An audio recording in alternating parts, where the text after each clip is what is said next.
سورۃ البقرہ آیت نمبر 262۔ اعوذ باللہ من الشیطان الرجیم، بسم اللہ الرحمن الرحیم۔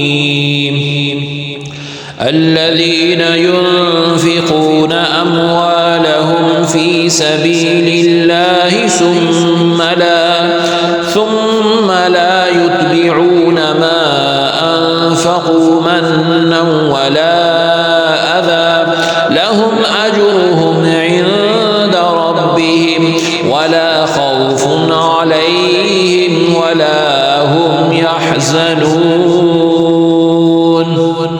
لفظی ترجمہ ہے الذین، جو لوگ ينفقون خرچ کرتے ہیں، اموالا مال، ہم اپنے فی میں سبیلی راستہ اللہ رب العزت کا،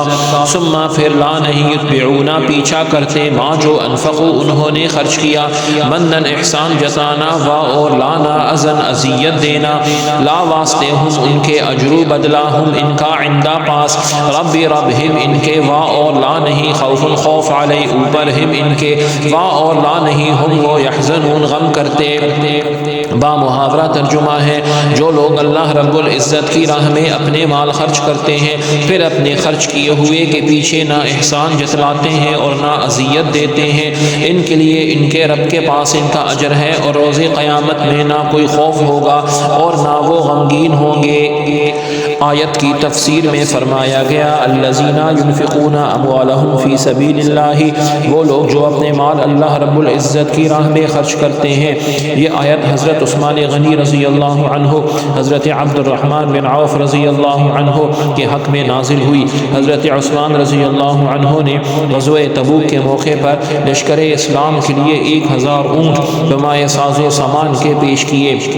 اور حضرت عبد الرحمن بن عوف رضی اللہ عنہ نے 4000 درہم صدقہ کے طور پر رسول اللہ صلی اللہ علیہ وسلم کی بارگاہ میں حاضر ہوئے اور عرض کیا کہ میرے پاس کل 8000 درہم تھے، ان میں سے آدھے اپنے اور اپنے اہل و عیال کے لیے رکھ دیے اور آدھے اللہ رب العزت کے سامنے پیش کر دیے۔ رسول اللہ صلی اللہ علیہ وسلم نے ارشاد فرمایا جو تم نے دیے اور جو تم نے رکھے اللہ تعالیٰ دونوں میں برکت عطا فرمائے۔ تو کتنی پیاری دعا آپ نے فرمائی۔ پھر آگے فرمایا منن ولا اذی، نہ احسان جتائیں اور نہ تکلیف دیں، صدقہ دینے کے بعد احسان جتلانا اور جسے صدقہ دیا اسے تکلیف دینا ناجائز و ممنوع ہے، اور اس سے صدقے کا ثواب ضائع ہو جاتا ہے،